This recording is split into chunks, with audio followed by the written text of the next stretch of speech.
اعمال کی اصلاح کرم سے کر دے۔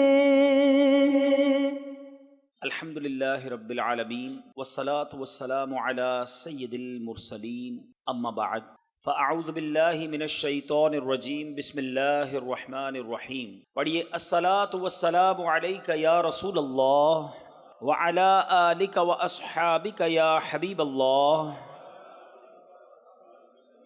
الصلاۃ والسلام علیک یا نبی اللہ وعلی آلک واصحابک یا نور اللہ۔ میٹھے میٹھے اسلامی بھائیوں، درود پاک پڑھنے کے بے شمار فضائل و برکات ہیں۔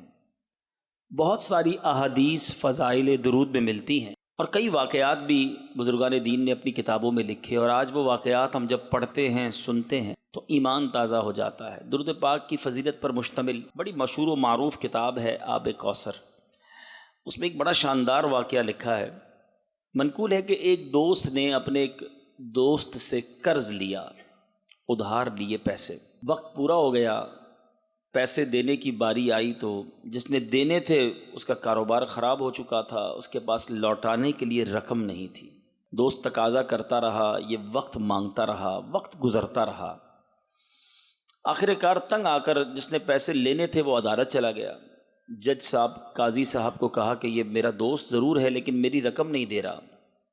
قاضی صاحب نے بلا کر کہا کہ تم نے اس کے پیسے دینے ہیں؟ کہا دینے ہیں۔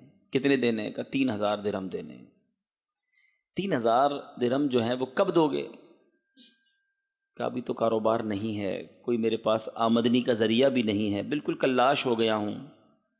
جج نے کہا دینے تو پڑیں گے نا، 1 مہینے کا وقت ہے، within 30 days پیسے دے دو، ورنہ پھر قید میں جانا ہوگا، مقدمے کا فیصلہ سنا دیا جائے گا۔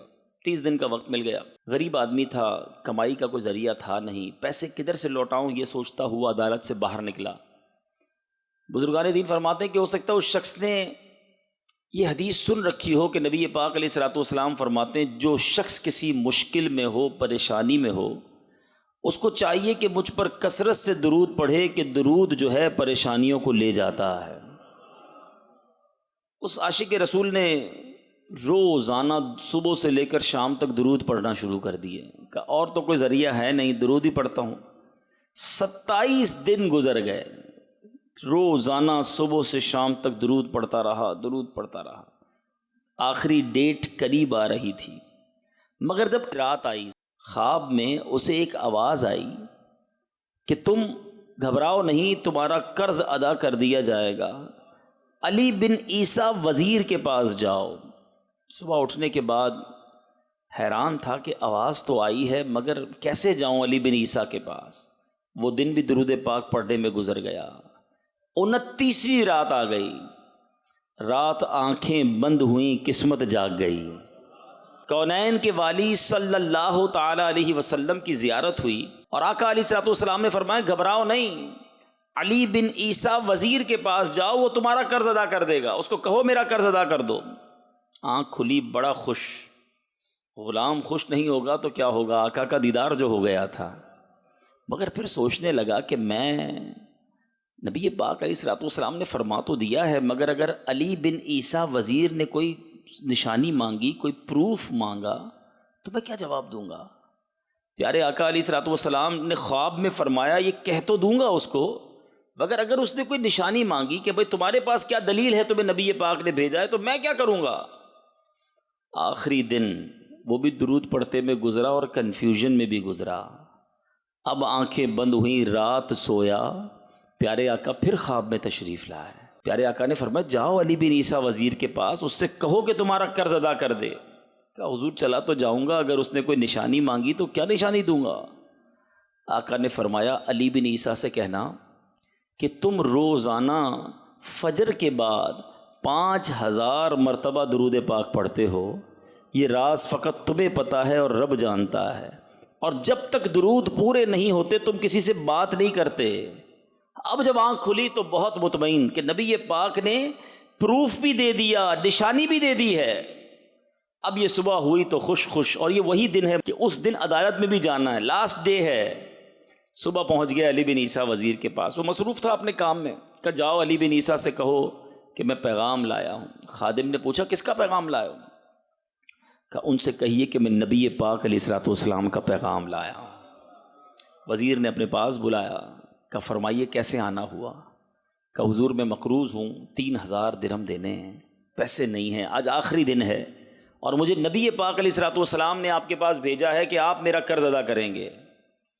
کہا اچھا آپ آئے ہیں، کوئی دلیل ہے آپ کے پاس، کوئی نشانی کہ آپ کو نبی پاک نے بھیجا ہے؟ کہاں خالی ہاتھ نہیں آیا، میں نشانی بھی لے کر آیا ہوں، میں پروف بھی لے کر آیا ہوں۔ آقا علیہ الصلوۃ والسلام نے ہی مجھے بتایا ہے کہ آپ روزانہ نبی پاک صلی اللہ تعالی علیہ وسلم پر 5000 بار درود پڑھتے ہیں، اور یہ راز فقط آپ جانتے ہیں، آپ کا رب جانتا ہے۔ اور آپ کا یہ بھی معمول ہے کہ جب تک درود پورے نہیں ہوتے آپ کسی سے بات نہیں کرتے۔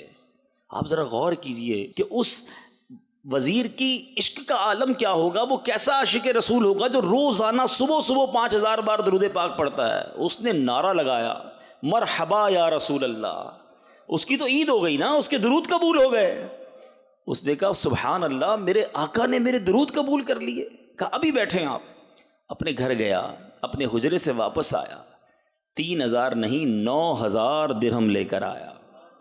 کہا حضور 3000 تو نبی پاک نے فرمایا، آقا کا حکم لبیک یا رسول اللہ، یہ لیجئے 3000 آپ اتنی اچھی خبر لے کر میرے گھر آئے ہیں، میرے گھر پہ آپ نے قدم رکھے، یہ اس کا نذرانہ ہے، 3000 اور لے جائیے، اس سے کچھ بچوں کے لیے کام کاج شروع کیجئے، اور ایک وعدہ کر جائیے کہ اب زندگی میں جب بھی آپ کو کوئی کام پڑے گا، جب بھی ضرورت ہوگی، آپ میرے پاس آئیں گے، میں آپ کا بھائی ہوں۔ دیوانہ خوش خوش جھومتا ہوا عدالت میں پہنچ گیا۔ Everybody over there expecting, وہاں ہر بندہ سوچ رہا تھا کہ اس نے آ کر یہی کہنا ہے پیسے نہیں ہیں اور گرفتاری دے دینی ہے، کیونکہ خود ہی بتا کر گیا تھا کاروبار نہیں ہے۔ تو وہاں لوگ جمع ضرور تھے، مگر ان کو ایکسپیکٹیشن یہی تھی، توقع یہی تھی کہ بندے نے آ کر کہہ دینا ہے پیسے نہیں ہیں۔ دیوانہ عدالت میں گیا، جاتے ہی جج صاحب کے ہاتھ میں 3000 دینار رکھ دیے اور کہا کہ حضور یہ میرا قرضہ واپس۔ جج نے کہا پہلے یہ بتاؤ لائے کدھر سے ہو؟ تم تو کہتے تھے کاروبار نہیں ہے، تم کہتے پیسے نہیں ہیں، وقت پر پورے پیسے کیسے آ گئے؟ اللہ اکبر! اس عاشق رسول نے گویا زبان حال سے بتا دیا کہ اتنا دیا سرکار نے مجھ کو، اتنی میری اوقات نہیں، یہ تو کرم ہے ان کا ورنہ مجھ میں تو ایسی بات نہیں۔ سارا واقعہ عدالت میں سنا دیا کہ میں نے کچھ نہیں کیا، میں تو درود پڑھتا رہا۔ آقا خواب میں تشریف لائے، انہوں نے وزیر کا پتہ بتایا، انہوں نے میرا مسئلہ حل کر دیا۔ اللہ اکبر! غور کیجئے میرے بیچ اسلامی بھائیوں، اس زمانے کے لوگ کتنے پیارے تھے۔ جج صاحب، قاضی عدالت کا اپنی سیٹ سے کھڑا ہو گیا، کہتا ٹھہرے میں بھی آتا ہوں۔ اپنے کمرے میں گیا، واپس آیا، اس کے ہاتھ میں بھی 3000 دینار ہیں۔ کہتا ہے سارا ثواب علی بن عیسیٰ لے جائے گا، میں تمہارا قرضہ ادا کرتا ہوں۔ اچھا جس نے کیس کیا تھا، جو دوست بھی تھا، وہ بھی تو نبی کا غلام تھا صلی اللہ تعالیٰ علیہ وسلم، وہ بھی دیکھ رہا تھا سارا معاملہ۔ کہتا ہے رکو رکو، کاغذ قلم منگوائیے، میں اس بندے کا قرضہ ہی معاف کر دیتا ہوں، میں بھی تو نبی کا غلام ہوں۔ اللہ اکبر! اب اس دیوانے نے کیا کیا، وہ 3000 دینار جج کو واپس دیے۔ جج صاحب قرضہ تو ساڑھا معاف ہو گیا، آپ کی رقم واپس لے لیں۔ وہ جج بھی عاشق رسول تک کہتا ہے جو پیسے آقا کے نام پہ نکالے میں نے واپس نہیں لینے ہیں، یہ بھی تم لے جاؤ۔ غور کیجئے، ایک رات پہلے جو بندہ 3000 دینار کا مقروض ہے، اب 12000 دینار لے کر گھر کو جا رہا ہے۔ درود پاک یہ کمال کا وظیفہ ہے۔ شاعر کہتے ہیں نا، دکھوں نے تم کو جو گھیرا ہو تو درود پڑھو، دکھوں نے تم کو جو گھیرا ہو تو درود پڑھو، جو حاضری کی تمنا ہو تو درود پڑھو۔ اگر آپ واقعی پریشان ہیں، کوئی بیمار بیٹھا ہوگا، کوئی قرض دار بیٹھا ہوگا، کوئی روزی روزگار کے مسائل کا شکار ہوگا، کوئی بچوں کی پرابلمز میں شکار ہوگا، ہمارا پرابلم یہ ہے ہمیں سولوشن مل چکا ہے، ہمیں نبی پاک علیہ الصلوۃ والسلام نے بڑا شاندار فارمولہ دے دیا ہے، مگر ہم سب کے پاس جاتے ہیں، سب کو پکارتے ہیں، نہ اللہ کو پکارتے ہیں، نہ اللہ کے حبیب کی بارگاہ میں حاضری دیتے ہیں۔ تو میرے بیچے اسلامی بھائیوں، اگر کسی بھی پریشانی میں ہے نا، خوب درود پڑھیں، کثرت سے درود پڑھیں، آپ فیل کریں گے، آپ محسوس کریں گے کہ آپ کی بیماری دور ہو رہی ہے، آپ کی روزی میں برکت ہو رہی ہے، آپ کے مسئلے حل ہو رہے ہیں۔ درود پاک ماشاءاللہ ایسا شاندار وظیفہ ہے۔ میٹھے میٹھے اسلامی بھائیوں، نبی پاک صلی اللہ تعالیٰ علیہ وسلم وہ عظیم ہستی ہیں کہ جن کی وجہ سے یہ ساری کائنات بنائی گئی ہے. The reason of all creation, وجہ تخلیق کائنات، یہ زمین، یہ آسمان، یہ سورج، یہ تارے، سب کچھ نبی پاک علیہ الصلوۃ والسلام کی وجہ سے بنا ہے. آپ کونین کے دولہ ہیں، آپ دونوں عالم کے دولہ ہیں، آپ کی وجہ سے یہ ساری بارات سجائی گئی ہے. اور یہ میں ایسے ہی نہیں کہہ رہا، حدیث قدسی ہے، رب فرماتا ہے لولا کلما خلقت الدنیا، اے محبوب اگر میں تجھے نہ بناتا تو یہ دنیا بھی نہ بناتا. بریلی کے تاجدار نے ایسے ہی نہیں لکھا کہ وہ جو نہ تھے تو کچھ نہ تھا، وہ جو نہ تھے تو کچھ نہ تھا، وہ جو نہ ہو تو کچھ نہ ہو. جان ہے وہ جہان کی، جان ہے تو جہان ہے. آقا علیہ الصلوۃ والسلام رب کی اس پوری کائنات کی وجہ ہیں. برادر اعلیٰ حضرت مولانا حسن رضا خان صاحب لکھتے ہیں نا، کونین بنائے گئے سرکار کی خاطر، کونین بنائے گئے سرکار کی خاطر، کونین کی خاطر تمہیں سرکار بنایا. اچھا، اب غور کرنے والی بات ہے کہ پچھلی قومیں گزری، بہت سارے لوگ کہ کوئی کس نبی کا امتی تھا، کوئی کسی نبی کا امتی تھا. ہم پر رب نے کتنی بڑی مہربانی کی کہ ہمیں اس نبی علیہ الصلوۃ والسلام کا امتی بنایا جو حبیب اللہ ہیں، جو رب کے حبیب ہیں، جو رحمت للعالمین ہیں، جن کی وجہ سے کائنات بنی ہے. اور اس لیے پتہ ہے ہمارا مرتبہ کیا بن گیا؟ جو پچھلی امتیں ہیں نا، تمام امتوں سے افضل امت اس امت کو قرار دیا گیا کیونکہ نبی پاک کے ہم امتی ہیں. صلاۃ والسلام میں پڑھتے ہیں نا، وہ ہمارے نبی ان کے ہم امتی، امتی تیری قسمت پہ لاکھوں سلام. ہم حضرت عیسیٰ کے امتی بھی بن سکتے تھے، حضرت موسیٰ کے زمانے میں بھی پیدا ہو سکتے تھے، کسی اور نبی کے بھی امتی بن سکتے تھے. کتنا بڑا رب نے انعام کیا. اور اب آؤ بتاؤں فضیلت کیا ملے گی قیامت کے دن. جب تک نبی پاک صلی اللہ تعالی علیہ وسلم کی امت جنت میں داخل نہ ہوگی نا، تب تک کسی اور امت کو جنت میں داخلے کی اجازت نہیں ہوگی. سبحان اللہ. اب بڑی نازک سی، باریک سی اور خوبصورت بات بتانی ہے. پیارے آقا علیہ الصلوۃ والسلام کی امت جو ہے سب سے آخر میں آئی، ٹھیک ہے، حساب سب سے پہلے ہوگا، جنت میں سب سے پہلے یہ امت داخل کی جائے گی. کسی کے ذہن میں سوال آ سکتا ہے کہ یار سب سے آخر میں آنے والوں کا حساب سب سے پہلے. علماء نے آداب لکھے ہیں کتابوں میں. بزرگ جب دسترخوان پر بیٹھے نا تو آداب پتہ ہے کیا ہیں؟ آداب یہ ہیں کہ ان کے کھانے سے پہلے ہاتھ سب سے آخر میں دھلائے جائیں اور کھانے کے بعد سب سے پہلے دھلائے جائیں. بزرگوں کے ہوتے ہوئے دوسروں کے ہاتھ پہلے دھلائیں. ہاں، اب یہ ہو سکتا ہے یہ سوال بھی کسی کے ذہن میں آئے کہ بزرگوں سے تو کام کی ابتدا کرنی چاہیے. دسترخوان لگا ہوا ہے، علماء بیٹھے ہیں، تو سب سے پہلے تو علماء کے ہاتھ دھلائیں کا نہیں، اور لوگوں کے ہاتھ دھلواؤ، سب سے آخر میں علماء کے. اس کی وجہ کیا ہے پتہ ہے؟ فرمائے عالم دین کو، بزرگوں کو کسی کا انتظار نہ کرنا پڑے ہیں، ہاتھ دھوئیں اور کھانا شروع کر دیں. اگر پہلے دھلواؤ گے تو باقیوں کو انتظار کرنا پڑے گا کہ باقی سب ہاتھ دھوئیں.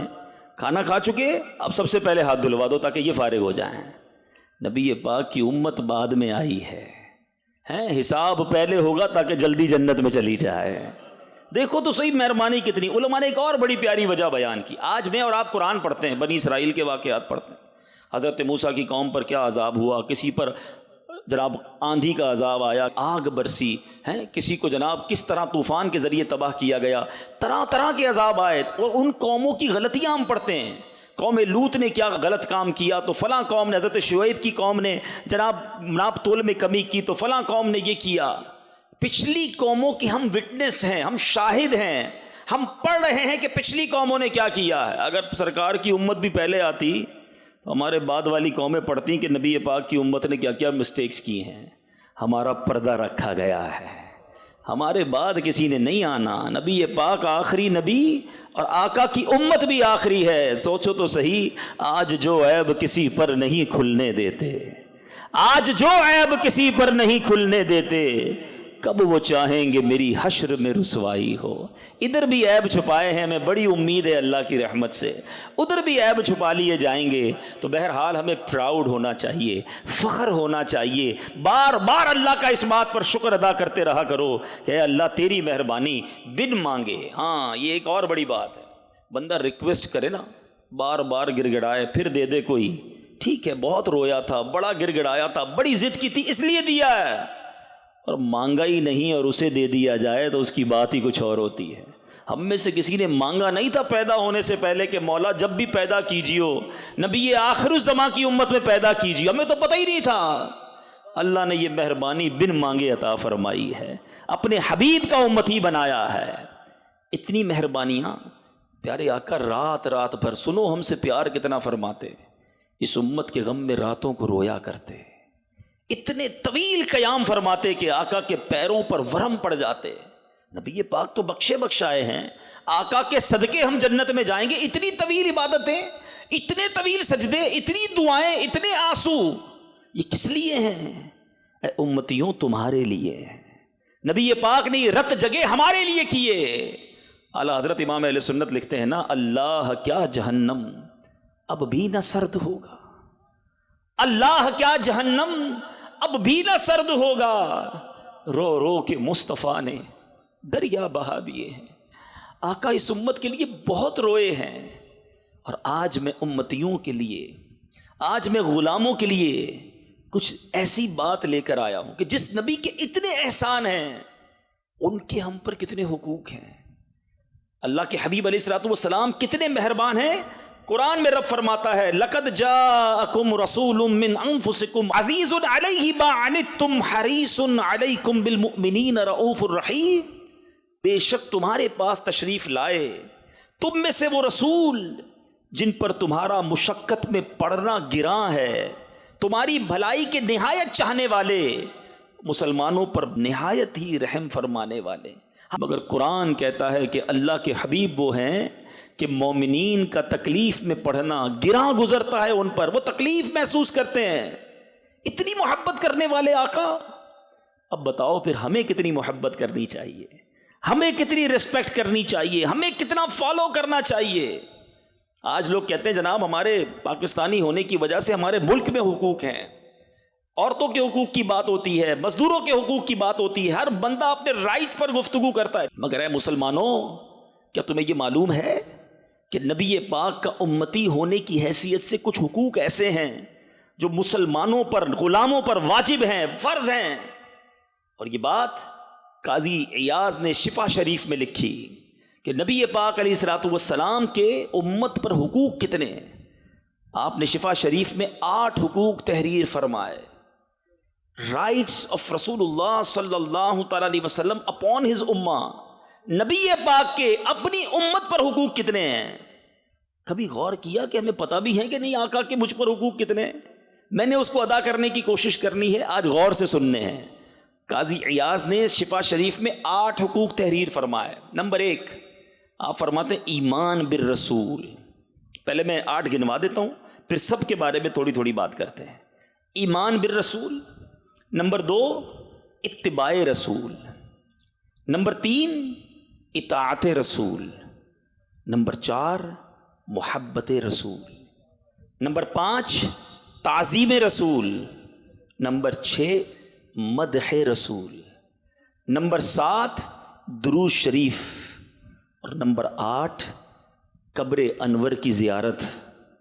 یہ 8 حقوق ہیں نبی پاک کے جو ہر امتی پر لازم ہے، وہ حتی المقدور کوشش کرے ان حقوق کو پورا کرنے کی۔ پہلا حق ایمان بالرسول، یعنی نبی پاک پر ایمان لانا، آپ کو آخری نبی جاننا، آپ کی رسالت کا اقرار دل سے کرنا۔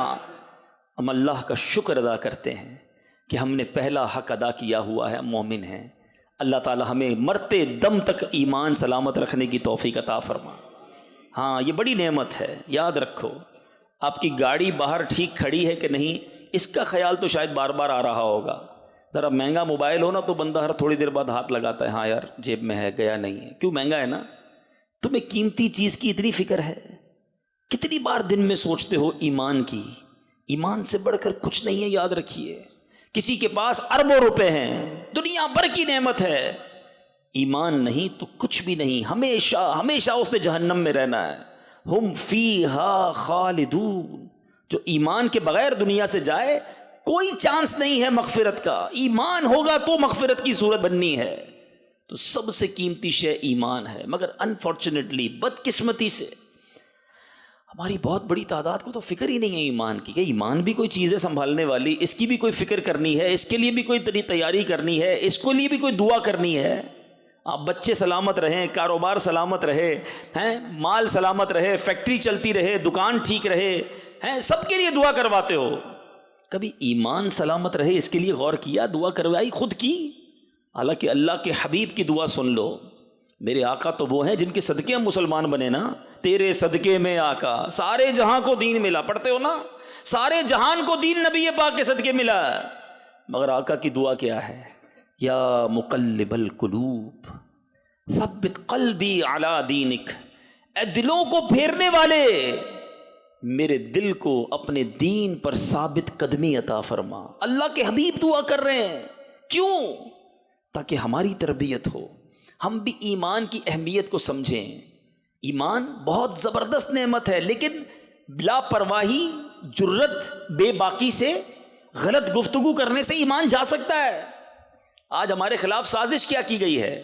فلموں کے گانوں کے اندر، لطیفوں چٹکلوں کے اندر، کامیڈینز نے ہماری کتابوں میں کفریہ کلمات داخل کر دیے گئے کہ کسی طرح ان کا ایمان چھن جائے۔ اب جس کو دیکھو بیٹھا ہے، کبھی اللہ کی بارگاہ میں، کبھی فرشتوں کا مذاق اڑا رہا ہے، کبھی معاذ اللہ رسولوں کا مذاق، دوست بیٹھے ہیں ایک دوسرے کو چٹکلے سنا رہے ہیں، جہنم جنت کے مذاق لطیفے بنائے ہوئے ہیں، عجیب عجیب سے فلموں کے شعر ہیں جس میں پوجا کا تذکرہ ہے، سجدے کا تذکرہ ہے، اللہ کو کہیں ظالم کہا جا رہا ہے۔ معاذ اللہ، تمہارا ایمان یوں چھیننے کی پلاننگ ہے اور تمہیں پتہ ہی نہیں ہے۔ اعلیٰ حضرت امام اہل سنت نے آج سے 100 سال، 125 سال پہلے لکھا تھا، اور اب تو ایسا لگتا ہے کہ یہ بات بالکل ہمارے سامنے ظاہر ہے کہ سونا جنگل، رات اندھیری، چھائی بدلی کالی ہے، سونے والوں جاگتے رہیو، چوروں کی رکھوالی ہے۔ کمال کا شعر لکھتے ہیں اعلیٰ حضرت کہ ایسے شاطر لوگ ہیں، ایسی پلاننگ کی کہ پتہ بھی نہ چلے اور ایمان چلا جائے۔ آپ فرماتے ہیں آنکھ سے کاجل صاف چرا لیں، یہاں وہ چور بلا کے ہیں۔ آنکھ سے کاجل کیسے چرا لے؟ ہاں، آنکھ سے کاجل صاف چرا لیں، یہاں وہ چور بلا کے ہیں، تیری گٹھڑی تاکی ہے اور تو نے نیند نکالی ہے۔ تجھے احساس ہی نہیں ہے کہ تیرا ایمان چھیننے آیا ہے؟ لوگ کہتے ہیں یار سب کی سننی چاہیے، ذرا سوچئے نا، مجھے بتائیے کبھی کسی نے علاج کے لیے کسی لوہار کے پاس گیا کہ جناب لوہا بڑا اچھا بیچتے ہیں، ذرا بخار بھی چیک کر لیں؟ نہیں بھائی، ڈاکٹر کے پاس جاؤں گا، لوہار کے پاس کیوں جاؤں گا؟ بلڈنگ بنانی ہے، کبھی ڈاکٹر کے پاس چلے جاؤ نا، ڈاکٹر صاحب آپ کی عمارت بہت اچھی ہے، آپ میری بھی عمارت بنا دیں۔ ڈاکٹر کہے گا میں نے بھی کسی بلڈر سے بنائی ہے، آپ بھی کسی بلڈر سے بنوائیے، نقشہ بنوائیے۔ عجیب معاملہ ہے ہمارے معاشرے میں، جتنا اسلام مظلوم ہے نا، دنیا کی ہر چیز ہم ایکسپرٹ سے معلوم کرتے ہیں۔ گاڑی لینی ہے تو کار کے شو روم پہ جاتے ہیں، کریانے کی دکان پہ نہیں۔ لیکن دین جس کی مرضی وہ سکھائے، جس کی مرضی قرآن کی تفسیر بیان کرے، جس کی مرضی وہ ہمیں جناب بتائے کہ دین میں کیا صحیح ہے کیا غلط ہے، وہاں نہیں دیکھتے کہ اس کے خود دین کتنا پڑا ہے، نبی پاک کا عشق دل میں ہے کہ نہیں ہے، پیارے آقا سے، صحابہ سے، اولیاء سے، اہل بیت سے دل میں محبت ہے کہ نہیں، اور اب اس کی باتیں سن کے کہ نہیں جناب بڑی اچھی بات ہے، تھوڑی غلط کرتا ہے باقی ٹھیک کرتا ہے۔ نہیں میرے میٹھے اسلامی بھائیو، یہ ایمان کے ڈاکو ہیں، ایمان سے بڑھ کر کچھ نہیں ہے۔ ایک جملہ نکلنے کی دیر ہے، ایک عقیدہ چینج ہونے کی دیر ہے، اور ایسا نہ ہو کہ یہ جو میں نے سنبھال کے ایمان رکھا تھا یہ مجھ سے کچھ چھین کے لے جائے۔ اپنے ایمان کی حفاظت کریں، اللہ سے دعا کرتے رہیں، اور اپنی زبان کی بے باکی سے بچیں، جو منہ میں آئے بک بک نہ کیا کریں۔ پھر ایک اور غلطی جو ہم سے ہوتی ہے بڑی تعداد میں، کہ خدا نہ خواستہ کسی کے گھر میں فوتگی ہو جائے، کسی کے گھر میں اللہ نہ کرے کوئی حادثہ ہو جائے، پھر جو اول فول بکا جاتا ہے، اللہ کو میرا ہی گھر ملا تھا، معاذ اللہ، میرا جوان بیٹا اللہ تو نے کیوں لے لیا، تجھے کیا ضرورت تھی؟ کہیں اللہ کو ناانصافی کرنے والا، کہیں رب کو ظالم ثابت کیا جا رہا ہے، پتہ بھی نہیں کہ غم کے اندر کیا کیا بول گئے۔ نہیں میرے میٹھے اسلامی بھائیوں، اگر مشکل آئی ہے تو صبر کا دامن نہیں چھوڑنا۔ بیٹا چلا گیا دنیا سے اور ساتھ ایمان باپ کا چلا گیا تو بڑی مصیبت آ گئی نا، تو خدا را اس کی باؤنڈریز ہیں، سمجھیے یہ پہلا حق ہے نبی پاک کا، اور ہماری نجات کا ذریعہ بھی یہی ہے کہ اگر ایمان نہیں تو بنے گا کیا؟ اللہ تعالیٰ میرے اور آپ کے ایمان کو سلامت رکھے، ہم اللہ کرے کہ مرتے دم تک مسلمان رہیں۔ حدیث پاک ہے انما الاعمال بالخواتیم، اعمال کا دار و بدار خاتموں پر ہے. اگر خاتمہ ہی ٹھیک نہیں ہے، کئی حج کر لیے، کئی عمرے کیے، کئی صدقے دیے، کئی خیراتیں دیں، اور قبر میں گئے تو بے ایمان گئے، ایمان ہی چھن گیا تو کس کام کا. اور یہ بات شاید ابھی بھی نہ سمجھ آئے کہ یار یہ ایمان بھی جا سکتا ہے. میں بابا مسلمان، خاندانی مسلمان، میرا ایمان کیسے چلا جا سکتا ہے؟ یہ بہت بڑی بے وقوفی ہے. دا موسٹ پریشیس تھنگ، سب سے قیمتی چیز جو آپ کے پاس ہے وہ آپ کا ایمان ہے.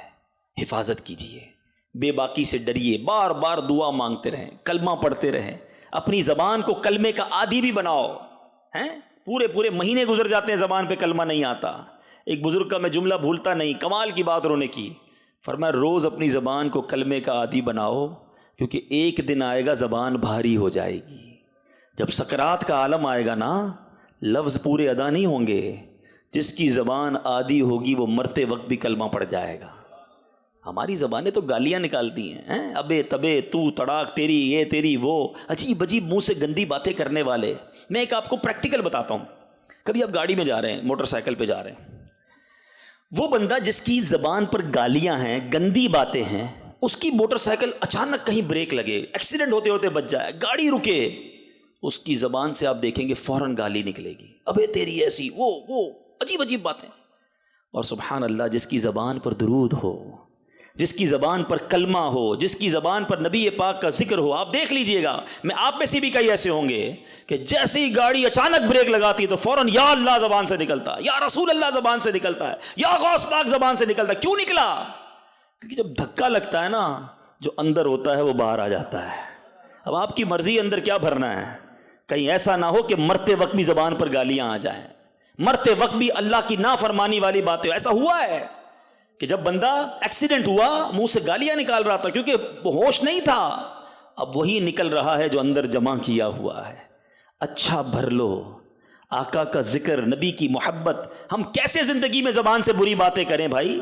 آقا کے غلام ہیں جن کی زبان سے پھول جھڑا کرتے تھے، وہ دہن جس کی ہر بات وحی خدا، چشمہ علم و حکمت پہ لاکھوں سلام. وہ زبان جس کو سب کن کی کنجی کہیں، اس کی نافذ حکومت پہ لاکھوں سلام. ایسے نبی کے غلام ہو کر زبان اول فول بکے، یہ گندی باتیں ہی ایمان کی بربادی کا سبب بنتی ہیں. نہ نکالو اپنی زبان سے گندی بات. بہرحال پہلا حق کیا تھا؟ ایمان بالرسول. دوسرا حق سبحان اللہ اتباع سنت رسول. یہ نبی پاک کا حق ہے کہ ہم ان کی سنت پر عمل کریں، ان کی سنت کو فالو کریں. اور قرآن میرا فرماتا ہے، ہم میں سے سبھی چاہتے ہیں نا اللہ سے محبت کریں، اللہ ہم سے محبت کرے، اللہ کے پسندیدہ بن جائیں. تو چلو قرآن سے پوچھتے ہیں، اللہ سے محبت، اللہ سے نزدیکی، اللہ کا قرب کیسے ملے گا؟ رب کا کلام فرما رہا ہے کل ان کنتم تحبون اللہ. فرمایا اے رسول فرما دیجئے اگر تم لوگ اللہ سے محبت کرتے ہو. اللہ سے محبت کی بات کرنی ہے نا، چلو اللہ کے کلام سے ہی سیکھتے ہیں. کل ان کنتم تحبون اللہ، اے رسول لوگوں سے کہہ دیجئے اگر تم اللہ سے محبت کرتے ہو فاتبعونی. آقا فرماتے ہیں تو میری اتباع کرو. محبت اللہ سے کرنی ہے اور اتباع رسول کی کرنی ہے. آگے اس کا رزلٹ کیا ملے گا؟ قرآن کہتا ہے یحببکم اللہ ویغفر لکم ذنوبکم واللہ غفور الرحیم. قرآن کہتا ہے جب نبی کی اطاعت کرو گے تو ملنا کیا ہے؟ اللہ تم کو اپنا محبوب بنا لے گا. ایک یہ ہے کہ میں اللہ سے محبت کروں، وہ تو کرتے ہی ہیں سارے. اللہ محبوب کیسے بنائے گا؟ اللہ محبوب جب بنائے گا جب نبی کی اطاعت کرو گے. میں آج قرآن کی اور حدیث کی بات کرنے آیا ہوں. قرآن میں رب فرماتا ہے اگر اللہ سے محبت کرتے ہو تو محبوب کی اطاعت کرو. اطاعت کرو گے، اتباع کرو گے، فالو کرو گے. تو یہ نہیں فرمایا کہ ٹھیک ہے تمہاری محبت پوری ہو گئی، تم محبت کرنا چاہتے تھے نا، اوکے محبت کرنی پوری نہیں. اللہ تمہیں اپنا محبوب بنائے گا. اور پھر کیا فرمایا؟ فرمایا تمہارے گناہوں کو بخش دے گا. اور اللہ بہت زیادہ بخشنے والا اور رحم فرمانے والا ہے. مگر آج ہم سنت رسول سے کتنا دور ہیں. یہ آیات صحابہ نے بھی سنی تھی. صحابہ کرام نے سنت پر کیسے عمل کیا؟ صحابہ کرام نے تو ان سنتوں پر بھی عمل کیا جس کا حکم بھی نہیں دیا. اللہ اکبر. حضرت صدیق اکبر عاشق اکبر ہے نا، ساری زندگی نبی کی سنت کے مطابق گزاری. آخری وقت آ گیا، اپنی بیٹی بی بی عائشہ صدیقہ رضی اللہ تعالیٰ عنہ سے کہتے ہیں، فرماتے ہیں کہ بیٹا یہ بتاؤ کہ نبی پاک کی وفات کس دن ہوئی تھی اور آقا کے کفن میں کتنے کپڑے تھے؟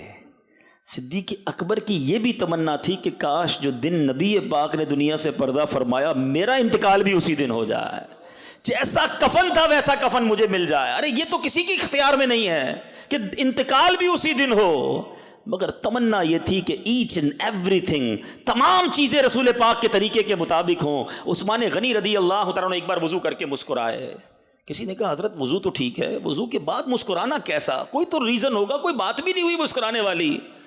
کہتے مجھے اور کچھ نہیں پتا، میں ایک بار نبی پاک کے ساتھ یہیں آیا تھا، آقا نے وضو کیا اور میرے آقا مسکرائے تھے، یہ نہ پوچھو میں کیا کر رہا ہوں، کسی کی ادا کو ادا کر رہا ہوں۔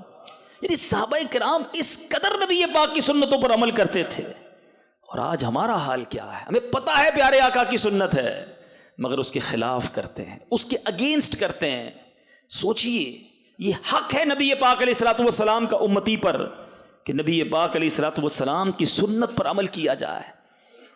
آج ایک نعرہ سارے ہی لگاتے ہیں، چلو مل کے لگا بھی لیتے ہیں، غلامی رسول میں نہ ہو جو عشق مصطفیٰ۔ ارے کتنا پیارا نعرہ ہے نا، غلامی رسول میں موت بھی قبول ہے۔ مجھے یہ بات سمجھ نہیں آتی، جس کو موت قبول ہے اس کو سنت رسول قبول کیوں نہیں ہے؟ نہ اس کا چہرہ نبی پاک کی سنتوں والا، نہ لباس سنتوں والا، نہ اس کا انداز سنتوں والا، سارے کام پیارے آقا کے دشمنوں جیسے، اور نعرہ یہ ہے کہ غلامی رسول میں موت بھی قبول ہے۔ خود سوچئے نا، جہاں ایک طرف سنت پر عمل کرنے کے فضائل ہیں نا، وہاں سنتوں سے دور رہنے کی وعیدیں بھی ہیں۔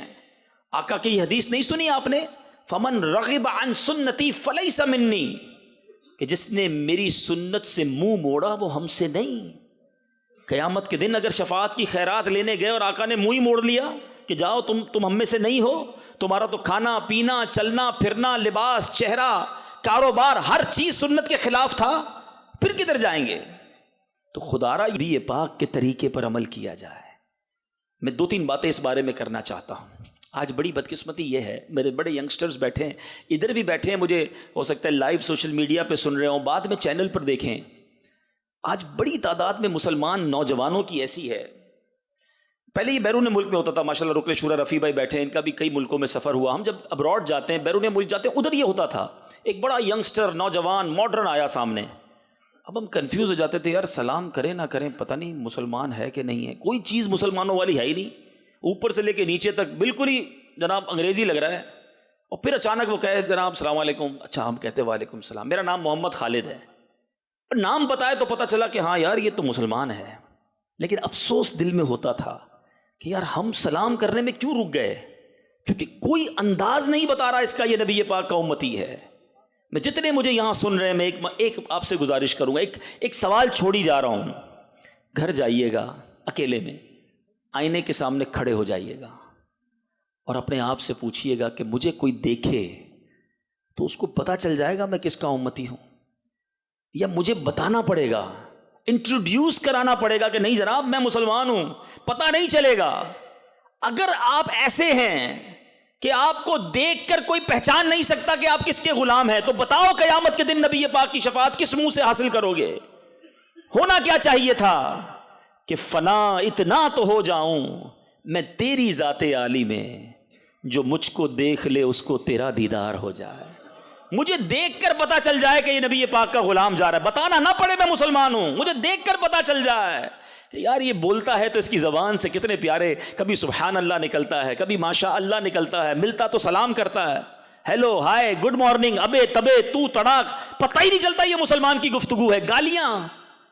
اچھا یہاں ایک بات اور، ایک تو آپ نے اپنے آپ کو دیکھنا ہے، دوسری بات جو اور زیادہ ڈیپ میں نے کرنی ہے اور اب وہ اپنے اسلامی بھائیوں سے کرنی ہے، یقیناً یہ نبی پاک کی سنت ہے کہ ہم سر پر امامہ سجائیں، یہ آقا کی سنت ہے کہ ہم چہرے پہ داڑھی سجائیں، نہ سجانے والا گناہگار ہے۔ یقیناً یہ نبی پاک کی سنت ہے کہ ہم سنتوں والا لباس پہنیں، ہم سیدھے ہاتھ سے کھانا کھائیں، ہم بیٹھ کر کھائیں، ہم سیدھے ہاتھ سے پانی پئیں، ہم سلام کریں، بریلینٹ، یہ سب چیزیں اوکے، مگر یہی سنتیں صرف نہیں ہیں، یہ بھی یاد رکھیں، سچ بولنا بھی میرے آقا کی سنت ہے، کسی کو دھوکہ نہ دینا بھی میرے آقا کی سنت ہے، کاروبار صحیح طریقے سے کرنا بھی میرے آقا کی سنت ہے، اپنے ماں باپ کا ادب کرنا نبی پاک کی تعلیمات ہے، اپنی فیملی، اپنی بیوی، اپنے بچوں کے ساتھ نرمی کا برتاؤ کرنا نبی پاک کی سنت ہے، پڑوسیوں کے ساتھ اچھا برتاؤ کرنا میرے آقا کی سنت ہے، اپنے ملازمین کی خیر خواہی کرنا، عاجزی اور انکساری اختیار کرنا نبی پاک کی سنت ہے۔ کیا صرف امامہ پہن کر داڑھی رکھ کر ہم سمجھے ہم سنتوں کے پیکر بن گئے؟ یاد رکھیے گا، وہ شخص جو داڑھی رکھ کر جھوٹ بولتا ہے وہ لوگوں کو دین سے دور کرتا ہے، کہ دیکھو یار داڑھی والا ہو کر جھوٹ بول رہا ہے، امامہ سر پہ سجایا ہے، کاروبار میں دیکھو غلط بیانی کرتا ہے، وقت پر پیسے نہیں دیتا، گھر والے الگ پریشان، پڑوسی الگ پریشان۔ خدا را یاد رکھو میرے آقا کی اور بھی سنتیں ہیں، ضرور سراپا سنتوں والا ہو، مگر آؤ میں بھی نیت کروں اور آپ بھی نیت کریں کہ اب سے ہمارا کردار بھی سنتوں والا ہوگا، ہمارا کاروبار بھی سنتوں والا ہوگا۔ خالی سراپا سنتوں والا، اس کی وجہ سے لوگ دین سے دور ہو رہے ہیں کہ جناب یہ دیکھو نیک نظر آنے والا آدمی کاروبار کیسا کر رہا ہے، اس کے اخلاق کیسے ہیں، اس کو کوئی بات بری لگے تو جھاڑتا کیسے ہے۔ نبی یہ پاک کا یہ انداز نہیں ہے۔ میں اپنوں سے بات کر رہا ہوں، اس بار اندر کی صفائی کرنی ہے۔ آج ہم نے حق پڑھا ہے کہ نبی پاک کا یہ حق ہے ہم سب پر کہ ہم آقا کی سنتوں پر عمل کریں، مگر ساری سنتوں پر عمل کریں۔ صرف سیدھے ہاتھ سے کھا لینا سنت ضرور ہے، مگر سود کا کھانا تو حرام ہے نا۔ کسی سے چھین کر کھایا اور سیدھے ہاتھ سے کھا لیا، سنت کے مطابق بیٹھ کر کسی کا مال دبا کر کھا لیا، اس کی اجازت نہیں۔ خدا را سمجھیے اس بات کو، حقوق العباد یہ بڑا اہم معاملہ ہے۔ جب تک بندہ راضی نہیں ہے اللہ بھی راضی نہیں ہوگا۔ آؤ میرے میٹھے اسلامی بھائیوں، یہ ہے دعوت اسلامی جو ہمیں باہر سے بھی سنتوں کا پیکر دیکھنا چاہتی ہے، اندر سے بھی سنتوں کا پیکر دیکھنا چاہتی ہے، اور یہ حق ہے نبی پاک علیہ الصلوۃ والسلام کا کہ ہم آقا کی سنتوں پر صحیح طریقے سے عمل کریں۔ آج دل چلتا ہے لوگ مسلمانوں کے بارے میں جب بات کرتے ہیں، مذہبی لوگوں کے بارے میں جب بات کرتے ہیں، دل اندر سے جلتا ہے کہ یار آقا کی سنت چہرے پر ہے اور یہ کام کرتے ہو۔ آؤ میں نبی کی سنت ضرور سجاؤں گا، مگر میرے کوئی قریب کافر آئے گا تو کلمہ پڑھ کے مسلمان ہو جائے گا جب وہ ہمارے اخلاق دیکھے گا۔ میرے آقا نرم تھے، میرے آقا شفیق، مہربان، سچ بولنے والے، وعدے پورے کرنے والے، اپنے آپ کو تکلیف میں ڈال کے دوسروں کو راحت پہنچانے والے۔ اور ہم کہتے ہیں دوسروں کا بیڑا غرق ہوتا ہو تو ہو جائے، میرا کام سیدھا ہونا چاہیے۔ یہ اسلام نہیں ہے۔ وہ سنتیں اپناؤ کہ تمہیں دیکھ کر غیر مسلم مسلمان ہو جائیں۔ آج مسلمان ہم سے پریشان ہیں، آج ہمارے دوست ہم سے پریشان ہیں۔ نہ کریں ایسا۔ آج سارے میرے بھائی نیت کریں۔ میں دوبارہ کہتا ہوں امامہ ضرور پہننا ہے، کوئی یہ نہ سمجھے کہ میں امامہ داڑھی اور لباس کے معاذ اللہ خلاف بات، یہ پہلے ضروری ہے۔ داڑھی نہیں تو واجب ہے تو گناہگار ہو جائیں گے، مگر ساتھ ساتھ اندر بھی صاف کرنا ہے۔ میں بھی دعا کرتا ہوں، آپ بھی دعا کریں، اللہ ہمیں حقیقی نبی پاک کا سنتوں کا عامل بنا دے، ہمارا چہرہ بھی سنتوں والا ہو، ہمارا لباس بھی سنتوں والا ہو، ہماری گفتگو بھی سنتوں والی ہو، ہمارا دل بھی اجیالہ ہو، ہم تکبر سے پاک ہوں، ہم نرم ہوں، ہم شفیق ہوں، ہم لوگوں کے خیر خواہ ہوں، ہمارے ماں باپ ہم سے راضی رہیں، ہمارے بھائی بہن ہمیں دعائیں دیں، ہمارے پڑوسی کا حق کتنا ہے پتہ ہے آپ کو؟ ایک بار نبی پاک علیہ الصلوۃ والسلام سے عرض کیا گیا کہ حضور ایک عورت ہے، بڑی نمازیں پڑھتی ہے، بڑی صدقہ کرتی ہے، روزے رکھتی ہے۔ حضور اس کے پڑوسی اس سے بڑے پریشان ہیں۔ آقا نے فرمایا وہ جہنمی ہے۔ روزے، نمازیں، صدقے، پڑوسی پریشان۔ پھر فرمایا حضور ایک عورت ہے ایکسٹرا روزے نہیں رکھتی، نفلی روزے نہیں رکھتی، وہ زیادہ صدقہ خیرات نہیں کرتی، مگر پڑوسی بڑے خوش ہیں۔ آقا نے فرمایا وہ جنتی ہے۔ ہم نے تو سوچا ہی نہیں پڑوس میں رہتا کون ہے، پتہ بھی نہیں ہوگا کئیوں کو نام۔ پڑوسی کا تو بچہ ہم سے پریشان ہے، گاڑی کبھی اس کے گھر کے آگے پارک کر دیں گے، کچرا کبھی اس کے گھر کے آگے ڈال دیں گے، ہمارے گھر کا شور بیچارے کو رات سونے نہ دے، اور شکایت کرنے آئے تو ہم لڑنے کے لیے تیار ہو جائیں گے۔ یہ اسلام نہیں ہے۔ ہمارے اسلاف وہ تھے جن کے غیر مسلم پڑوسی ان کے اخلاق کی وجہ سے مسلمان ہو جاتے تھے، مگر آج ہمارے پڑوسیوں کا کیا حال ہم نے کر رکھا ہے۔ اللہ کرے کہ دل میں اتر جائے میری بات۔ تیسرا حق نبی پاک علیہ الصلوۃ والسلام کا اطاعت رسول۔ ایک ہے اتباع اور ایک ہے اطاعت۔ جو فرما دیا، جو آرڈر دے دیا، پورا ہونا چاہیے، عمل ہونا چاہیے۔ کہ سرکار کا حکم نہیں مانیں گے تو پھر کس کا حکم مانیں گے، پھر کس کو فالو کریں گے؟ اور یہ بات قرآن سمجھا رہا ہے کہ نبی کا حکم پتہ ہے کیا ہے؟ قرآن کہتے ہیں اطیعوا اللہ و اطیعوا الرسول۔ اللہ نے جدھر اپنی اطاعت کی بات کی نا، ادھر نبی پاک کی اطاعت کی ساتھ بات کی کہ اللہ کا حکم مانو اور حکم مانو رسول کا. ایک اور جگہ اللہ فرماتا ہے من یطیع الرسول فقد اطاع اللہ. کتنی واضح بات ہو گئی نا. قرآن کہتا ہے جس نے رسول کا حکم مانا بے شک اس نے اللہ کا حکم مانا. اعلیٰ حضرت امام اہل سنت کمال کی شخصیت ہے. وہ ایسے ہی نہیں لکھتے, وہ کہتے بخدا خدا کا یہی ہے در. کنفیوز ہوتے ہوں گے کچھ لوگ اس شعر میں کہ اللہ کا در اور رسول کا در. قرآن سنا رہا ہوں, اللہ نے کیا فرمایا؟ فرمایا من یطیع الرسول فقط اطاع اللہ, کہ جس نے اللہ کے حبیب کی اطاعت کی اس نے اللہ کی اطاعت کی, اللہ کی بات مانی. اعلیٰ حضرت لکھتے ہیں بخدا خدا کا یہی ہے در, نہیں اور کوئی مفر مکر جو وہاں سے ہو یہیں آ کے ہو, جو یہاں نہیں وہ وہاں نہیں. تو اللہ کے حبیب کی اطاعت کرنی ہے. اور صحابہ نے کیسی اطاعت کی؟ ایک شخص پیارے آقا کی بارگاہ میں آیا, نبی پاک علیہ الصلوۃ والسلام سے ملنے آیا. اس نے ہاتھ میں سونے کی انگوٹھی پہنی تھی. ہو سکتا ہے ادھر بھی میرے کسی بھائی کے ہاتھ میں کوئی انگوٹھی ہوگی, کوئی چھلا ہوگا, کوئی بریسلیٹ پہن کے گھوم رہا ہوتا ہے, کوئی زنجیریں ڈالی ہوئی ہوتی ہیں. ابھی تو سمجھ نہیں آ رہی نوجوانوں کو کرنا کیا ہے. ہم فیشن چلا ہوا ہے, جو فیشن والے کو کروانا ہے تم سے کروائی جا رہا ہے اور تم بھی کیے جا رہے ہو. کمال ہے. سنو, نبی پاک کی بارگاہ میں ایک شخص آیا, ہاتھ میں انگوٹھی سونے کی. آقا علیہ الصلوۃ والسلام نے فرمایا تم میں سے کوئی چاہتا ہے کہ آگ کے انگارے کو اپنے ہاتھ میں ڈالے؟ تو نبی پاک علیہ الصلوۃ والسلام تو تشریف لے گئے. تو اس شخص نے کیا کیا؟ اس شخص نے اپنی انگوٹھی اٹھا کر زمین پر پھینک دی کہ آقا ناراض, یہ انگوٹھی میرے کس کام کی؟ جب آقا تشریف لے گئے تو کسی نے کہا اٹھا تو لو, اس کو بیچ کے کچھ اور کر لینا. کہ نہیں, جو چیز آقا کو پسند نہیں ہے مجھے نہیں چاہیے, پھینک دی انگوٹھی. یہ جذبہ تھا صحابہ کرام کا. اور آج ہم وہ سارے کام کر رہے ہیں جس کے بارے میں نبی پاک نے منع فرمایا. آقا نے نہیں فرمایا جو دھوکہ دے وہ ہم میں سے نہیں. آج کس کس معاملے میں دھوکہ دیا جا رہا ہے؟ اتنے دھوکے کے واقعات سنتے ہیں. کھانے میں ملاوٹ, میڈیسن میں ملاوٹ, کس چیز میں ملاوٹ نہیں کرتا اس کو مرنا نہیں جو ملاوٹ کر کے مال بیچتا ہے. نہ جانے لکڑی کا برادہ کھلا دیتے ہیں, پتہ نہیں کیا کیا اسکینڈل پکڑے جاتے ہیں. گوشت کی جگہ کس کا گوشت کھلا رہے ہیں, سموسوں کے اندر پتہ نہیں قیمہ کون سا ڈال رہے ہیں, دوائیوں کے اندر کون سے کیمیکل ڈال رہے ہیں, سن سکوں کی خاطر. مجھے کسی نے بتایا پچھلے دنوں ایک اسکینڈل پکڑا گیا کہ بلڈ دیا جاتا ہے جو مریض کو, بلڈ تو بالکل آخری وقت میں مشکل حالت میں دیا جاتا ہے نا, اس خون میں بھی ملاوٹ کرتے ہیں. اللہ اکبر, اللہ اکبر. کیا کرو گے ان پیسوں کا؟ تھوڑے پیسوں کی خاطر دھوکا. نبی پاک فرمائے دھوکا دینے والا ہم میں سے نہیں. کدھر گئی تمہاری عشق رسول؟ جھوٹ بولتے وقت کیوں یاد نہیں آتا؟ خدا را ان تمام باتوں کو سوچئے. آقا علیہ الصلوۃ والسلام نے جو ہمیں زندگی گزارنے کا طریقہ بتایا ہے, جو بھلائی کا, حقوق العباد کا ہمیں درس دیا ہے, اس پر ہمیں عمل کرنا ہے. آگے چلتے ہیں. محبت رسول ہیں. چوتھا حق کیا ہے؟ پیارے آقا سے محبت کی جائے. مگر اس کی ایک کیٹیگری ہے, ایک معیار ہے جو ریکوائرڈ ہے, جو لازمی ہے. ایسے نہیں کہ محبت سب سے کرتے ہیں, بیوی بچوں سے بھی کرتے ہیں, کاروبار سے بھی کرتے ہیں, دوستوں سے بھی کرتے ہیں, نبی پاک سے بھی کرتے ہیں. نہیں, آقا فرماتے ہیں لا یؤمن احدکم حتی اکون احب الیہ من والدہ وولدہ والناس اجمعین. میرے آقا فرماتے ہیں تم میں سے کوئی اس وقت تک کامل مومن نہیں ہو سکتا جب تک میں اس کے نزدیک. کامل مومن ہونے کی گارنٹی دلیل کیا ہے؟ آقا فرماتے ہیں جب تک میں اس کے نزدیک اس کے گھر بار, بال بچوں, والدین سب سے زیادہ محبوب نہ ہو جاؤں. ایچ اینڈ ایوری تھنگ, تمام چیزوں سے زیادہ نبی پاک سے محبت کرنی ہے. کیا ہم کرتے ہیں؟ غور کیجئے. جمعے کے خطبے میں ایک اعلان ہوتا ہے, بار بار سنتے ہیں لیکن سمجھتے بھی نہیں ہیں. کبھی پوچھا بھی نہیں امام صاحب سے کہ حضور ہر جمعے عربی خطبہ دیتے ہیں, کچھ معنی بھی بتا دیں.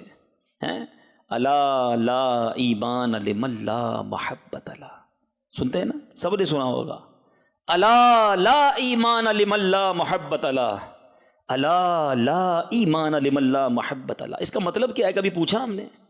اس کا مطلب یہ ہے کہ سن لو, اس کا ایمان نہیں جس کے دل میں نبی پاک سے محبت نہیں. ایمان اس کے بغیر کمپلیٹ ہی نہیں ہوتا ہے. اعلیٰ حضرت لکھتے ہیں نا اللہ کی سرتابہ قدم شان ہے یہ, انسان نہیں انسان, وہ انسان ہے یہ. قرآن تو ایمان بتاتا ہے انہیں, ایمان یہ کہتا ہے میری جان ہے یہ. آقا ایمان کی بھی جان ہے, مگر کتنی محبت ہے سب چیزوں سے زیادہ. کاروبار, تھوڑے پیسے سامنے آئیں, یار کیا کریں, جھوٹ تو بولنا پڑتا ہے نا, ساری مارکیٹ کرتی ہے. اگر میں بھی سیدھا کام کروں گا تو پیچھے رہ جاؤں گا. تو کدھر گیا عشق رسول؟ تھوڑے پیسوں کی خاطر سب چیزوں سے زیادہ نبی پاک سے محبت کرنی ہے. یاد رسول میں کتنی بار آنکھ روتی ہیں, نبی پاک کی یاد میں کب آپ کا دل تڑپا ہے آخری بار, یاد کیجئے نا. محبت تو اس چیز کا نام ہے. کیسی محبت ہے, خالی نام کی محبت ہے. میں آپ کو ایک ایگزامپل کے ذریعے سمجھاتا ہوں. آپ مثال کے طور پہ آپ کا ایک چھوٹا بیٹا ہو یا چھوٹا بھائی ہو, اس چھوٹے بھائی سے کوئی ملے, کہے کیسے ہیں آپ, ٹھیک ہیں, کہا میں بالکل ٹھیک ہوں, اور سناؤ, وہ کہے یار میں اپنے ابو سے بڑی محبت کرتا ہوں, میں اپنے ابو سے بہت پیار کرتا ہوں. بندہ کہا یار کمال ہے, بیٹا ہو کے اتنا باپ سے محبت کرتا ہے. دوسرے دن آپ ملے, وہ دوبارہ کہے میں اپنے والد پر فدا. چھوٹا بھائی ملے آپ کو, کہے میں بڑے بھائی سے بہت انسپائر ہوں, میرا بڑا بھائی کمال, میں اس سے بڑی دل و جان سے محبت کرتا ہوں. آپ کے کمال کا بھائی ہے یار, اتنا بھائی سے محبت, کمال کا بیٹا, اتنا والد سے پیار. دوسرے دن آپ کی ان کے والد صاحب سے ملاقات ہو جائے, آپ کہیں یار ماشاءاللہ آپ کے بیٹے سے ملاقات ہوئی تھی, یا بھائی سے ملاقات ہو, آپ کے چھوٹے بھائی سے ملاقات ہوئی تھی, آپ سے بڑا پیار کرتا ہے, جب دیکھو آپ کی باتیں کرتا رہتا ہے. اب والد صاحب کہے کہ ایک نمبر کا جھوٹا ہے, میری ایک بات بھی نہیں مانتا, میں تو جو کہوں اس کا الٹا ہی کرتا ہے, کون سی محبت ہے یہ. اب آپ کیا کہیں گے کہ ہاں یار محبت کے دعوے ہیں, بات تو کوئی نہیں مانتا ہے. بڑا بھائی کہے یہ نکما میری کوئی بات نہیں مانتا, روز کہتا ہوں اس کا الٹا ہی کر کے آ جاتا ہے, کون سی محبت ہے. اب آپ بتائیں کہ کیا محبت بغیر اطاعت کے کمپلیٹ ہوتی ہے؟ صرف کہتا رہوں میں ابو کا بڑا پیار کرنے والا, ابو کی ایک بات نہ مانوں, بھائی کی ایک بات نہ مانوں, دنیا میں لوگ کہتے جھوٹا ہے. اب ہم سارے جتنے بیٹھے نا, سب کا دعویٰ ہے میں نبی پاک سے بڑی محبت کرتا ہوں. ہم سب کا یہ دعویٰ بار بار کرتے رہتے ہیں, غلامی رسول میں موت بھی قبول ہے, آقا پر جان قربان, صدقے یا رسول اللہ. بہت اچھی بات ہے, مگر آپ سے پوچھنا چاہتا ہوں کہ جو بار بار محبت کا دعویٰ کرتا ہے, نبی پاک کی کہی ہوئی باتوں پر عمل کرتا ہے؟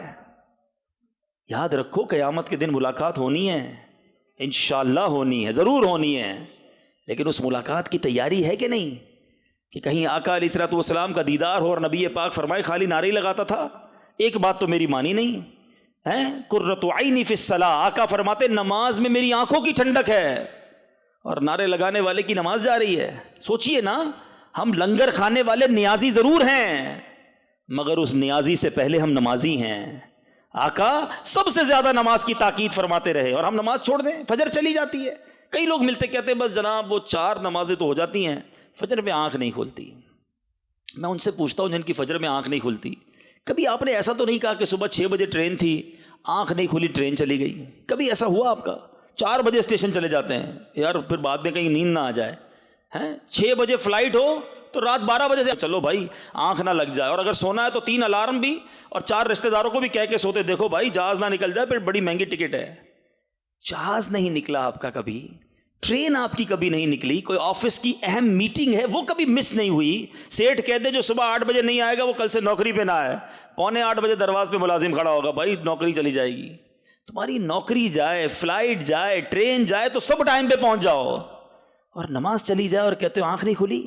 اپنے آپ سے پوچھو, نماز کی اہمیت نہیں ہے جو نوکری کی اہمیت ہے, جو فلائٹ کی اہمیت ہے وہ آپ کے دل میں نماز کی نہیں ہے. کیسے نماز چلی جائے؟ میں نبی پاک کا امتی ہوں, آقا فرمائیں کہ نماز میں میری آنکھوں کی ٹھنڈک ہے. محبت کا تقاضا یہ ہے کہ ایٹ اینی کاسٹ کچھ بھی ہو جائے میری نماز قضا نہیں ہونی چاہیے. آؤ آج نیت کرتے ہیں کہ آج کے بعد کچھ بھی ہو جائے ہماری نماز قضا نہیں ہوگی. ایسے نہیں, ایسے نعرہ لگاؤ کہ شیطان ادھر سے چلا جائے, آج کے بعد ہماری کوئی نماز قضا نہیں ہوگی. پھر دیکھیں میلاد بناؤ نا نمازی بن کر, میلاد بناؤ اپنا آپ سجا کر, دیکھو کیسی برکتیں ملتی ہیں. میرے پاس وقت تھوڑا ہے ورنہ میں ہر حق پر زیادہ بات کرتا. اب آگے چلتے ہیں. آقا علیہ الصلوۃ والسلام کا 5واں حق لکھا تعظیم رسول. نبی پاک کی جو ریسپیکٹ ہے نا, وہ یقیناً ہر مسلمان کے دل میں ہے, لیکن صرف آقا کی ریسپیکٹ نہیں, آقا سے نسبت رکھنے والی تمام چیزوں سے محبت. یہ معاملہ بڑا نازک ہے, یہ ہلکی سی بھی گستاخی ایمان سے بندے کو باہر کر دیتی ہے. بالکل شائبہ بھی نہیں لا سکتا کوئی, تصور بھی نہ کرے. نقص کدھر سے آ گیا؟ اعلیٰ حضرت سے پوچھو, وہ کمال حسن حضور ہے کہ گمان نقص جہاں نہیں, یہی پھول خار سے دور ہے, یہی شمع ہے کہ دھواں نہیں.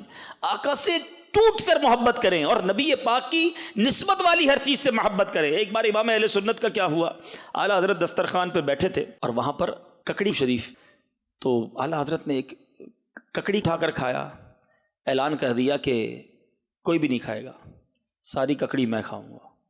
ساری ککڑی قریب کی گئی, اعلیٰ حضرت پورے دسترخوان کی ککڑی کھا گئے. لوگ حیران کہ امام اہل سنت تو یہ نہیں کرتے، سب کو کھلاتے ہیں، یہ انہوں نے کیا کیا؟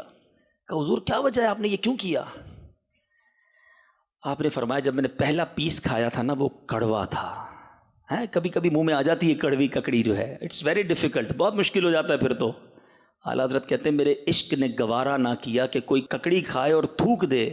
میرے آقا کو پسند ہے اس لیے میں نے اعلان کر دیا کہ سارے دسترخوان کی ککڑی میں نے ہی کھانی ہے.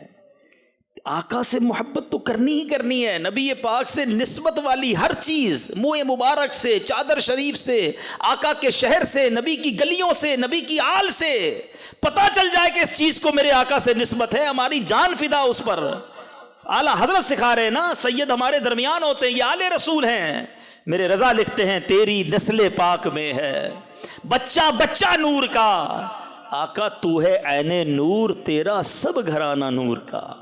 آقا سے محبت ایسی کرنی ہے، تعظیم ایسی کرنی ہے، نبی پاک کی ہر چیز. اب یہاں اس کو میں صرف ایک بات بتا دوں کہ یہ کتنا نازک معاملہ ہے کہ پیارے آقا علیہ الصلوۃ والسلام کو گالی دینے والا معاذ اللہ، یا ان کی ذات، ان کے خاندان، ان کے دین، ان کی خصلت میں نقص بتانے والا، یا اس کی طرف اشارے کنائے کرنے والا، کسی بری چیز سے تشبیہ دینے والا، آپ کو عیب لگانے والا، آپ کی شان کو چھوٹی بتانے والا یا تحقیر کرنے والا، یہ ایمان سے خارج ہو جاتا ہے، ایمان والا ہی نہیں رہ سکتا.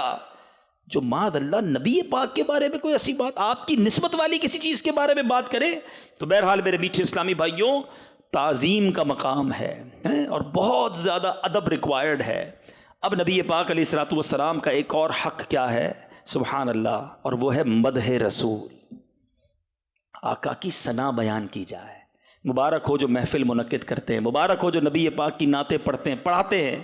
یہ حق ہے نبی پاک کا کہ امتی ان کی مدح بیان کرے اور بار بار بیان کرے. ہمیں کتنا وقت ہو گیا اپنے بارے میں سوچیں کہ اس پورے دن میں نے کتنی بار اپنے آقا کی شان بیان کی. اچھا دنیا کا دستور ہے، آپ کسی کے ساتھ بیٹھے نا، ایک بندہ ہوتا ہے اس کو اپنے بھائی سے یا دوست سے یا کسی چیز سے پیار ہوتا ہے، ہر تھوڑی دیر بعد اسی کا ذکر کرے گا.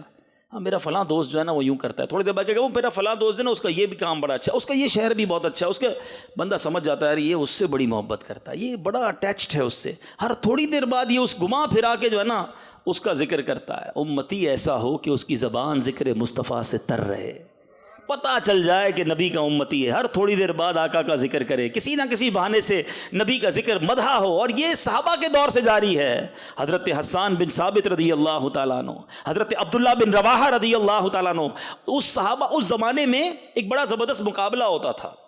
ایک تو تلواروں سے مقابلہ ہوتا تھا نا، جنگوں میں اشعار سے مقابلہ بھی ہوتا تھا، لفظوں کا مقابلہ بھی ہوتا تھا. بعد اللہ کفار نبی پاک کی شان میں گستاخی کر کے اشعار لکھتے تھے. آقا فرماتے اے حسان اب ان کا جواب دو، عبداللہ بن رواحہ ان کا جواب دو. اب وہ نبی پاک کی نعتیں لکھتے، ان کو جواب دیتے. اور آج کل کنفیوژن پھیلانے والے پھیلاتے ہیں کہ یار یہ نعت خوانی کدھر سے آ گئی، یہ نبی پاک کی محفل، یہ اتنی ساری تم مدح سرائی کرتے ہو. آؤ میں بتاؤں اے مسلمانوں تمہیں مبارک ہو، نعت پڑھنا یہ صحابہ کی سنت ہے اور نعت سننا خود نبی پاک کی سنت مبارکہ ہے. حضرت حسان بن ثابت کا وہ شعر سنو. آج کی نعتوں میں لوگ کنفیوز کرتے ہیں، اگر حضرت حسان بن ثابت کا شعر یاد کر لو، اس کا ترجمہ یاد ہو جائے تو ایمان تازہ ہو جائے گا. آپ لکھتے ہیں وَأَحْسَنُ مِنْكَ لَمْ تَرَ قَطُّ عَيْنِي وَأَجْمَلُ مِنْكَ لَمْ تَلِدِ النِّسَاءُ خُلِقْتَ مُبَرَّأً مِنْ كُلِّ عَيْبٍ كَأَنَّكَ قَدْ خُلِقْتَ كَمَا تَشَاءُ. کہتے ہیں آقا وَأَحْسَنُ مِنْكَ لَمْ تَرَ قَطُّ عَيْنِي، آقا آپ جیسا حسین کسی آنکھ نے دیکھا ہی نہیں ہے. وَأَجْمَلُ مِنْكَ لَمْ تَلِدِ النِّسَاءُ، آقا آپ جیسا جمیل کسی ماں نے جنا ہی نہیں ہے. حضرت حسان بن ثابت یہ کہیں، اور آج اردو میں ہم کہیں کہ جیسے میرے سرکار ہیں ایسا نہیں کوئی. ہم تو حضرت حسان بن ثابت کی شرح بیان کر رہے ہیں. اگر اعلیٰ حضرت امام اہل سنت لکھیں کہ وہ کمال حسن حضور ہے کہ گمان نقص جہاں نہیں، یہی پھول خار سے دور ہے، یہی شمع ہے کہ دھواں نہیں. ارے یہ تو شرح بنتی ہے، انٹرپریٹیشن بنتی ہے. وَأَحْسَنُ مِنْكَ لَمْ تَرَ قَطُّ عَيْنِي وَأَجْمَلُ مِنْكَ لَمْ تَلِدِ النِّسَاءُ. آگے حضرت حسان بن ثابت کیا کہتے ہیں؟ خُلِقْتَ مُبَرَّأً مِنْ كُلِّ عَيْبٍ، آقا اللہ نے آپ کو سارے عیبوں سے پاک پیدا کیا ہے. سنو آگے فرماتے ہیں كَأَنَّكَ قَدْ خُلِقْتَ كَمَا تَشَاءُ، آقا اللہ نے ایسا بنایا جیسا آپ چاہتے تھے. اور اعلیٰ حضرت اسی طرح کی بات تو لکھتے ہیں. آپ فرماتے ہیں خدا کی رضا چاہتے ہیں دو عالم خدا چاہتا ہے رضائے محمد. ارے یہی بات تو حضرت حسان بن ثابت نے کہی تھی کہ انک قد خلقت کما تشاء, ایسا بنایا جیسا آپ چاہتے تھے, خدا چاہتا ہے رضائے محمد. تو نعت پڑھا کریں, یقیناً پڑھا کریں, جھوما کریں اور آقا کی ثنا خوانی جتنا ہو سکے کیا کریں. یہ حق ہے نبی پاک علیہ الصلوۃ والسلام کا کہ ان کا ذکر خیر کیا جائے. بلکہ میں مشورہ دوں گا کہ اگر کوئی چاہتا ہے کہ اس کے دل میں عشق رسول بڑھتا رہے, وہ امیر اہل سنت کا, امیر اہل سنت عاشق اعلیٰ حضرت ہیں, ان کے کلام پڑھے, ان کے کلام سنے, اور سبحان اللہ سیدی اعلیٰ حضرت کے کلام پڑھے, پھر دیکھیں کیسے دل میں عشق رسول بڑھتا ہے. 7واں حق جو قاضی ایاز نے لکھا سبحان اللہ وہ یہ ہے کہ نبی پاک پر درود پاک کثرت سے پڑھا جائے. یہ بھی ذکر مصطفیٰ ہے, یہ بھی نعت مصطفیٰ ہے, اور یہ حکم قرآن میں رب نے ہمیں دیا. ان اللہ وملائکتہ یصلون علی النبی یا ایھا الذین آمنوا صلوا علیہ وسلموا تسلیما. صلی اللہ علی النبی الامی وآلہ صلی اللہ علیہ وسلم صلاۃ وسلاما علیک یا سیدی یا رسول اللہ. ترجمہ تو دیکھو اس آیت کا, یہ آیت پوری نعت ہے. جی ہاں, مفسرین نے لکھا یہ صریح نعت ہے. کیا کہا اللہ نے؟ اللہ فرماتا ہے بے شک اللہ اور اس کے فرشتے اس غیب بتانے والے نبی پر درود بھیجتے ہیں. اے مومنوں تم بھی ان پر درود بھیجتے رہو اور ان پر سلام بھیجتے رہو. اللہ اکبر. اب ذرا غور کرنا ہے, یہ دنیا میں ایک ہی کام ہے جو اللہ بھی فرما رہا ہے, فرشتے بھی کر رہے ہیں, اور مومنین کو بھی دی گئی ہے, آ جاؤ تم بھی شامل ہو جاؤ. ہاں یہ جو اللہ نے شرف دیا نا پیارے آقا کو اس آیت کے ذریعے, یہ اس شرف سے بڑا ہے جو حضرت آدم کو فرشتوں کا سجدہ کروایا گیا. حضرت آدم کو کس نے سجدہ کیا؟ جواب دو نا. فرشتوں نے ایک بار کیا. اور کس نے کیا؟ فرشتوں نے کیا. اللہ کے لیے تو محال ہے نا, رب تو شامل نہیں تھا نا اس سجدے میں. فرشتوں نے حضرت آدم کو سجدہ کیا. اللہ نے کیا فرمایا؟ میں بھی درود بھیجتا ہوں, فرشتے بھی بھیجتے ہیں, تم بھی شامل ہو جاؤ. ہیں اچھا, جو تھوڑی سی عربی سمجھتے ہیں, اس میں آیت میں لفظ ہے یصلون. جو یصلون ہے نا یہ کنٹینیو ورک پر دلالت کرتا ہے, ہمیشگی پر. ایسا نہیں اللہ اور اس کے فرشتوں نے ایک بار درود بھیج دیا اے مومنو تم بھی بھیجتے رہو. نہیں, مسلسل اللہ اور اس کے فرشتوں کی طرف سے درود آ رہا ہے. اے مومنو تم بھی پڑھنا شروع کر دو. میرے آقا کو درودوں کی ضرورت نہیں, یاد رکھیے گا, اربوں خربوں نہیں, خربوں بھی تھوڑے ہیں, لاد محدود, نہ جانے کتنے اللہ کے فرشتے ہیں, سب نبی پاک پر درود بھیج رہے ہیں. ہاں یہ الگ ہے, اللہ کا درود بھیجنا رحمت نازل کرنا ہے, فرشتوں کا درود بھیجنا اللہ کی بارگاہ میں ہمارے آقا کے لیے استغفار کرنا ہے. ہمارا درود بھیجنا نبی پاک کے لیے دعا کرنا ہے. ہم دعا کرتے ہیں کام اپنا ہی بن جاتا ہے, جھولی اپنی ہی بھر جاتی ہے. بیان کے شروع میں بھی نیت کروائی تھی, پھر نیت کروا لیتا ہوں. اب حق ہے نبی پاک کا کہ امتی درود بھیجے, تو نیت کریں انشاءاللہ کم از کم ربیع الاول کے مہینے میں روزانہ 1200 بار درود پاک پڑھیں گے. میرے اعمال کی اصلاح کرم سے